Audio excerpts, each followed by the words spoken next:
Salut, c'est Sébastien de la chaîne Technologie, j'espère que tu vas bien. Ça faisait très longtemps que je t'avais pas commencé une vidéo en te posant la question si t'allais bien ou pas. Parce que c'est vrai, au fond, j'espère vraiment que tu vas bien. Bref, aujourd'hui, on va parler des filtres ND. Je t'en ai parlé dans une autre vidéo, je t'ai présenté des filtres ND magnétiques, des filtres polarisants magnétiques, bref, des filtres magnétiques. Et là, on va se focaliser sur le ND. Donc des filtres à densité neutre, en anglais sûrement neutral density, density neutral, bref. Densité neutre en français. C'est des filtres qui te permettent de faire passer moins de lumière dans ton capteur. Je te l'ai déjà expliqué du coup dans l'ancienne vidéo, si tu l'as pas vu, n'hésite pas à aller la voir, elle est dans les fiches. Et je t'expliquais que ces filtres-là étaient super utiles pour faire des poses longues en photo, pour avoir un beau flou d'arrière-plan alors qu'il y a beaucoup de luminosité, par exemple à l'extérieur. Et dès que tu shootes en extérieur, directement t'es assez bridé, parce que tu peux pas faire tout ce que tu veux avec ton capteur si t'as pas de filtre ND. Et ceux que je t'ai présenté la dernière fois, c'était des filtres ND fixes. Et la question qu'on peut se poser, c'est est-ce qu'on peut utiliser des filtres ND fixes en photo comme en vidéo? La réponse évidente, c'est oui, on peut utiliser les deux, c'est le même appareil, c'est le même objectif. Donc oui, on peut utiliser les deux. J'espère que cette vidéo t'aura plu. Porte-toi bien, tu oublies de vidéo. Non, c'est pas la fin de la vidéo. Parce que oui, on peut l'utiliser dans les deux disciplines.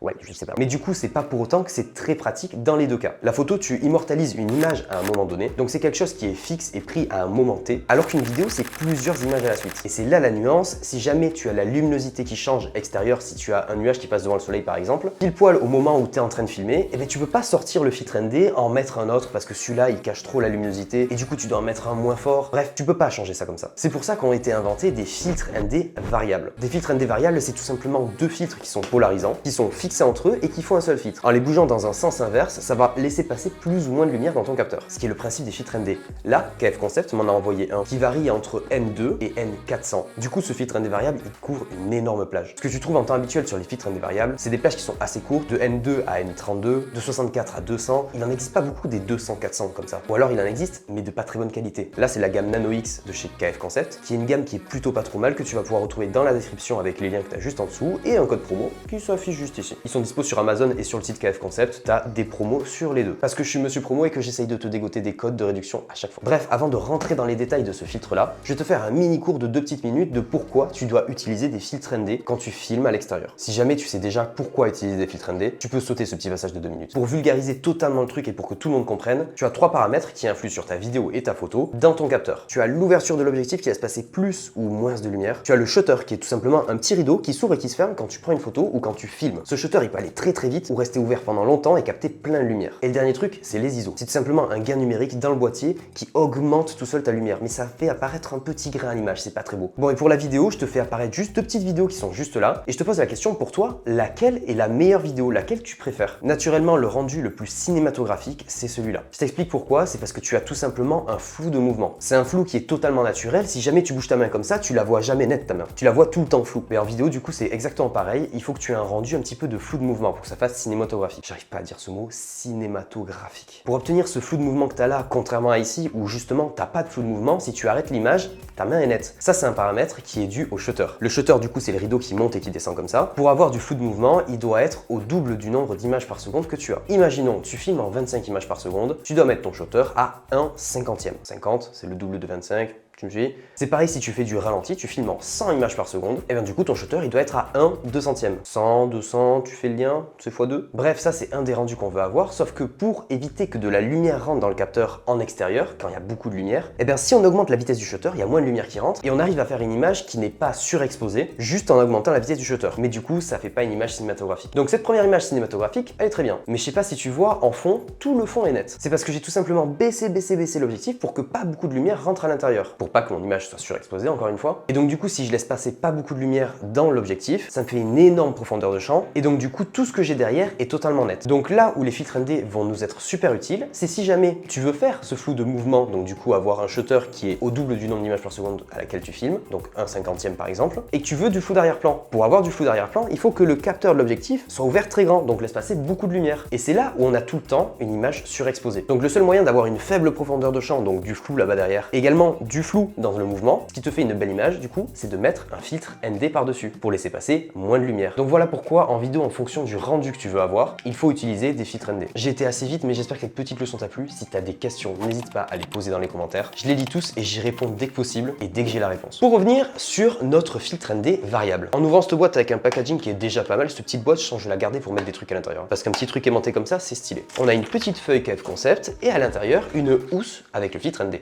Cette petite housse en imitation imitation cuir avec floqué KF Concept, elle a un petit clapet aimanté sur le dessus et une languette sur le côté qui te permet de retirer ton filtre ND sans le salir. Parce que je te connais, t'es le premier à venir mettre les doigts dans les pochettes comme ça et mettre tes doigts partout. Sur le filtre. Donc du coup, ils ont un petit peu réfléchi et mis une petite languette pour pouvoir le sortir et le prendre sans mettre tes doigts tout sale dessus. Donc ce filtre, je te le disais, il va de N2 à N400, comme tu peux le voir, hop là, juste ici. Là, je suppose que tu vois presque plus rien à l'intérieur, donc hop là, on le remet à N2, juste ici, comme ça. Celui que j'ai là, c'est un 82 mm de diamètre qui correspond à mon plus gros objectif. Si tu achètes des filtres, que ce soit des filtres ND, des filtres polarisants, des filtres ND variables, je te conseille d'acheter un filtre adapté à l'objectif le plus grand que tu aies. Et si jamais tu as des objectifs plus petits, comme celui que j'ai juste là, qui est sur mon A6400, tu as plein de bacs d'adaptation qui existent. Tu achètes les lots sur Amazon, tu as les liens qui sont dans la description, et tu peux venir fixer des filtres super grands sur des objectifs assez petits. Ça t'évite d'acheter des filtres en doublon pour des objectifs plus grands, plus petits. Là, tu prends le plus grand et tu achètes des mini bacs d'adaptation. Donc je te le disais tout à l'heure, des filtres ND variables, c'est tout simplement deux filtres polarisants qui sont l'un devant l'autre, et le fait de devoir bouger le filtre juste devant comme ça laisse passer plus ou moins de luminosité. Et les puristes de la photo et de la vidéo te diront que ça pose un énorme problème, parce que les filtres polarisants déjà s'enlèvent des reflets sur les surfaces. Et en plus de ça, ça modifie un petit peu la colorimétrie de l'image. Donc tu n'auras pas la même colorimétrie si jamais tu enlèves ce filtre et si jamais tu as ce filtre par-dessus. Mais ça, c'est tous les filtres ND variables, tous les filtres polarisants. En fonction des marques, ils sont un petit peu plus rouges, un petit peu plus saturés, un petit peu moins saturés, des fois des couleurs un peu bleues. Bref, mais pour des professionnels, ça peut des fois embêter un petit peu. Après, énormément de personnes utilisent déjà les filtres ND variables et les filtres polarisants aussi. Donc il faut juste faire de l'étalonnage en post-production pour rattraper un petit peu la couleur. Ce que font également beaucoup de filtres ND variables, c'est du vignettage dans les angles de ton image. Les côtés deviennent plus sombres avant le centre, et sur celui-là, j'en ai remarqué un tout petit peu sur les angles, mais c'est très léger. Évidemment, c'est pas un filtre à 250, 300 ou 400 euros. Donc on peut pas avoir quelque chose de parfait pour un prix qui est accessible, mais par contre on peut avoir quelque chose qui se rapproche du parfait. Et autre chose qu'a également les filtres ND variables, alors ça fait beaucoup que je te cumule à la suite là, que les filtres ND variables ont, mais c'est tous pareil, t'inquiète pas, c'est pas des défauts, c'est juste que quand tu achètes un filtre ND variable, il faut que tu saches ces choses-là pour l'utiliser correctement. Il y a tout simplement à la fin de sa course, donc quand tu as dépassé le chiffre maximum ou minimum, une sorte de croix qui se crée, parce que le croisement des deux filtres polarisants font des ombres un petit peu arrondies qui se croisent au centre, et du coup sur les côtés, il y a de la lumière qui passe. Donc ça fait une sorte de croix. Et évidemment sur celui-là, on l'a également, mais c'est après avoir dépassé la plage maximale qui est de 400. Avant les 400, tu verras pas apparaître cette croix-là. Et pour terminer sur ce filtre, avant que je passe à un autre petit objet que je vais te présenter, que j'utilise à chaque fois que je prends ma caméra, je voulais quand même rajouter un truc qui peut être amélioré sur des filtres ND variables, comme celui-là par exemple. C'est dommage qu'on n'ait pas un petit stop à la fin. C'est-à-dire que là, je prends ma petite bague et je peux venir faire des tours à l'infini. Sauf que c'est pas très cool, t'as une petite flèche sur le dessus pour t'indiquer à quel endroit tu es. Et moi, ma plage de ND2 à ND400, elle est juste ici. Donc tout ce qu'il y a sur le côté là, ben, ça sert à rien. Alors c'est dommage qu'ils aient pas mis un petit loquet ici, un petit loquet là, qu'on puisse juste faire tac, qu'on sache quand on arrive au bout,